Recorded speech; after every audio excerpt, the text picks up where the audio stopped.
மாயே விஷ்ணுமயே மாயா மாயா விஷ்ணு மாயா. மாயன் மயம் நேயர்களுக்கு வணக்கம். இன்னைக்கு விஷ்ணு மாயா வழிபாட்டு மந்திரம் சமஸ்கிருதத்துல மட்டும்தான் இருக்கா இல்ல தமிழ்லயும் இருக்கான்னு ஐயா கிட்ட கேட்டு இன்னைக்கு தெரிஞ்சுக்கலாம். ஐயா வணக்கம். ஆசீர்வாதம்.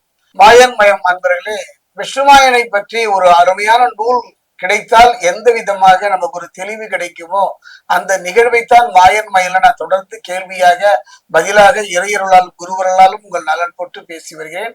மாயன் மயனை தொடர்ந்து சப்ஸ்கிரைப் பண்ணி ஆதரவு தரலும். அந்த வகையில பார்க்கும் பொழுது, அதாவது ஒரு இறைவனை அடைவதற்கு மொழி முக்கியம்தான் இன்றைய காலகட்டத்துல.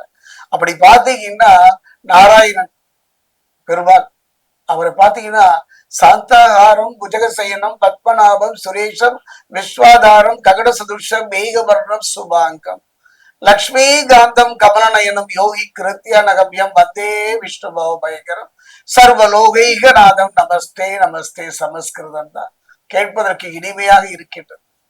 அதே மந்திரம் தான் நாராயணன். அந்த நாராயணனை தமிழ்ல அற்புதமான பாசுரங்களாக ஆண்டாள் தொடங்கி இந்த 12 ஆழ்வார்களும் பாடி பரவி இருக்கின்றார்கள். அந்த பாத்தீங்கன்னா அந்த தமிழ் பாசுரங்கள் கண்கள்ல கண்ணீர் வரும். இறைவனோடு நம்மை ஐக்கியப்படுத்தி விட அத்தனை அற்புதமான பாசுரங்கள். தேவாரம் முதல் திருவாசகம் வரை சிவனை நோக்கி நகர்ந்திருக்கின்றார்கள்.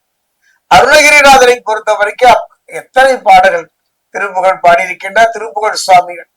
அந்த வகையில இறைவனை அடைவதற்கு நம்ம இங்க இருக்கோம். அதனால தமிழ் பெருமை நமக்கு தெரிகின்றது.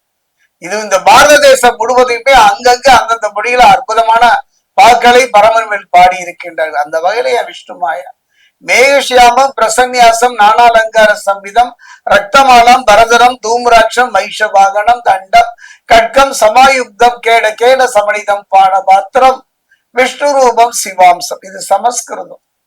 விஷ்ணுமாய மந்திரம். விஷ்ணுமாயே தேவம் சர்வ காருண்யமூர்த்தியே நமாமி சிரசா நித்தியம் சர்வ ருண பாவ விமோசனம். சமஸ்கிருதம்.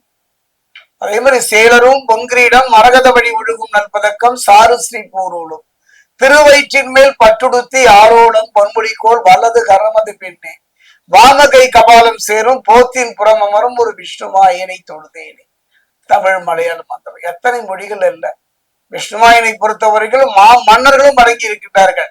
வேட்டை குருமகன் என்ற பெயர்ல, ஐயப்பன் என்ற பெயர்ல, தர்மசாஸ்தா என்ற பெயர்ல, மன்னன் முதல் சராசரி மனிதன் வரை என் விஷ்ணுமாயனை நெருங்கி இருக்கின்றார்கள். அதாவது சொல்லுவாங்க, இறைவனை பார்த்தேன் என்று சொன்னா யாராவது நம்புவாங்களா? நேற்று வரைக்கும் நல்லதானே இருந்தான் என்று இவன் ஏதோ பைத்தியமோ என்றெல்லாம் சொல்வார். பிராந்தன் என்று சொல்வார். கடவுளை கண்டவர் வெண்டிலர் வெண்டவர் கண்டிலை என்பதை போலத்தான் வாழ்க்கை. அந்த வகையில பார்க்கும் பொழுது விஷ்ணுமாயனை வணங்குவதற்கு மொழி ஒரு தடையே கிடையாதுங்க. நம்பிக்கை தான். அந்த எந்த மொழியில் அடைத்தால்தான் கூப்பிட்ட குரலுக்கு ஓடி வருகின்ற ஒரு குரலுக்கு சொந்தக்காரன் விஷ்ணுமாய். எப்படி வழிபாட்டாலும் எதுவுமே முடியல இல்லைன்னா மௌனமாக. கேரளா எல்லாம் பாத்துட்டீங்கன்னா இறை வழிபாடு போற முத்ரா தான். அந்த முத்திரையினுடைய வழிபாட்டுல தான் வழிபாடு பண்ணினார். மொழி தாங்க. உனக்கு எந்த மொழியில் பிடித்ததோ அந்த மொழியில் இறைவனை வழிபடுவதில் தப்பே இல்லை. ஆண்டவனுக்கு மொழி ஏது? ஆண்டவனுக்கை பொறுத்த வரைக்கும் அழைக்கின்ற முறைதான். நீ எந்த குரல் அழைத்தாலும் எந்த மொழியில் அழைத்தாலும் ஓடி வருவான். என் விஷ்ணுமாயனுக்கு சமஸ்கிருதம் மட்டுமல்ல, தமிழ் மட்டுமல்ல, மலையாளம் மட்டுமல்ல, மலைத்துவ தேசத்தில் வாதுகின்ற ஆதிவாசி மொழியும் உண்டு.